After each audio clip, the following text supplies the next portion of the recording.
Beberapa minggu hilang, seorang pegawai koperasi di Palembang ditemukan meninggal dunia dalam keadaan dicor di dalam toko pakaian. Jasad pegawai koperasi yang dicor di dalam ruko di kawasan Sukarami, Palembang ditemukan setelah polisi menangkap 1 dari 3 pembunuh korban. Jasad korban yang hilang sejak 9 Juli lalu berhasil dievakuasi usai polisi membongkar kolam di bagian belakang ruko. Polisi menyebut 3 pelaku melakukan pembunuhan dengan terencana. Motif pelaku terkait persoalan utang. Selain menangkap salah satu pelaku, polisi masih memburu pelaku utama dan 1 pelaku lain.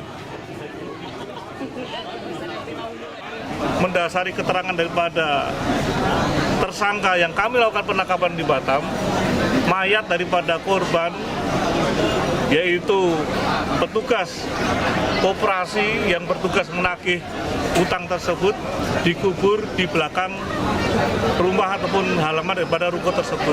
Sementara ini motifnya adalah utang piutang apa Pak? Kejengkelan atau sakit hati yang akan kami dalami, yang notabene dilatar belakangi karena hutang pihutang.